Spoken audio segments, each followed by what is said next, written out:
Bonjour, je m'appelle Éric Taillet du Champagne, Éric Taillet, installé à Ballieu-sous-Châtillon dans la vallée du Belleval. Le domaine représente 6 hectares aujourd'hui, principalement meunier, 82% exactement, un peu de chardonnay, de pinot noir et aujourd'hui quelques cépages oubliés tels que le pinot gris, le petit mélier et un peu d'arbane. Comment je suis devenu vigneron? Au baptême, on m'a baptisé au champagne déjà, donc ça démarrait mal. Et voilà, c'est ça l'histoire. Une histoire familiale qui remonte à 4 générations. J'ai repris le domaine en 1995 avec des idées modernes et durables, tout en conservant beaucoup de travail manuel.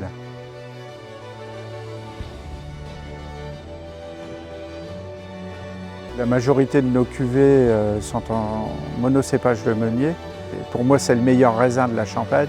Autant en apéritif qu'à table, je trouve que ses qualités aromatiques sont très intéressantes. Beaucoup de fruits, beaucoup de délicatesse, beaucoup de finesse. Et puis contrairement à ce qu'on peut dire, un vieillissement parfait et capacité à tenir dans le temps qui est importante. La philosophie de la maison, c'est le système bio. Passionné par la nature et les vers de terre et les micro-organismes. Quand j'ai repris le domaine, je me suis tourné vers la lutte raisonnée.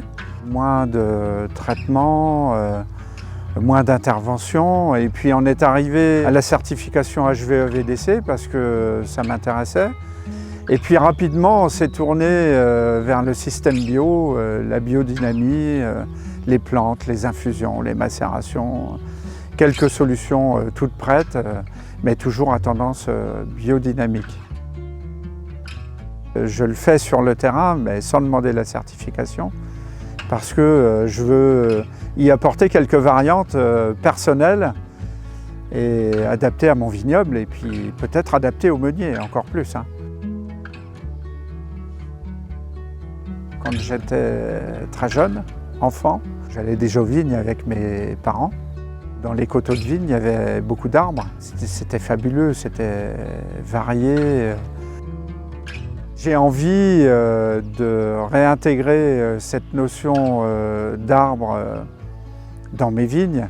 On l'a déjà fait autour des vignes. Ça, c'est un process qui existe chez nous depuis plusieurs années. Au Grand Marais, par exemple, on a planté 600 arbres autour de cette vigne et on s'attaque depuis à la vitiforesterie, c'est-à-dire planter des arbres dans les vignes. On a planté 41 arbres, alors uniquement des pousses que l'on récupère autour de chez nous et qu'on implante dans nos vignes. Pour moi, l'intérêt bio et biodynamique, c'est aller dans le sens de la nature. C'est quelque chose de durable, d'efficace, d'intéressant en plus.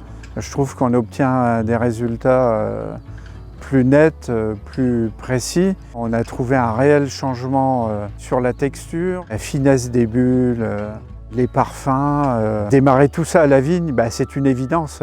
C'est quand même la vigne qui produit le raisin et c'est la base de tout. Ma philosophie d'élaboration des vins est un petit peu décalée par rapport à ce qui se fait habituellement. Je me base toujours sur un petit mot que j'ai toujours entendu, c'est « meunier, tu dors ». Il faut le laisser tranquille. Moins on intervient à tous les stades, mieux il va s'exprimer. Alors notamment en vinification. C'est-à-dire que chez nous, de la vendange jusqu'aux assemblages fin mars de l'année qui suit, on ne touche à rien. Élevage sur lit total, en statique, en cuve, pour certains récipients en bois en bâtonnage, mais sinon rien du tout. Sauf du houillage, bien évidemment, dans les fûts. Pour moi, l'élevage du vin en bois, c'est d'une logique incontournable. On obtient des vins ronds, riches, aromatiquement, et puis très précis. On a un foudre de 50 hectos qui est thermorégulé, beaucoup de fûts, de demi-muits. On a entré encore 2 foudres cette année et des 500 litres pour élaborer nos coteaux champenois rouges. Au-delà du fait que j'aime beaucoup les élevages en bois, tout le monde est conscient d'un réchauffement climatique et la première lutte de demain, c'est conserver de l'acidité.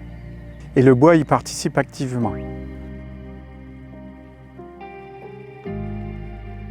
On a un système de pressurage un peu particulier sur un pressoir en bois installé en 1970 de type Dola, c'est-à-dire vertical, avec un système de retrousse manuelle.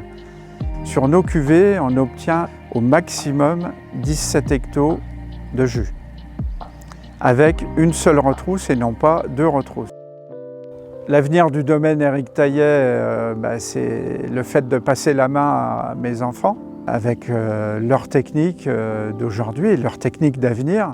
Le futur doit être axé là-dessus, sur l'évolution, sur la recherche, sans pour autant oublier l'histoire du domaine et sa philosophie en même temps. Je leur souhaite beaucoup de courage et d'avenir. Au domaine Éric Taillet, au-delà de la transmission, une grande évolution pour nous, c'est l'empreinte beaucoup plus importante de notre œnologue, Pierre-Yves Bournerias, avec qui je travaille depuis 31 ans cette année.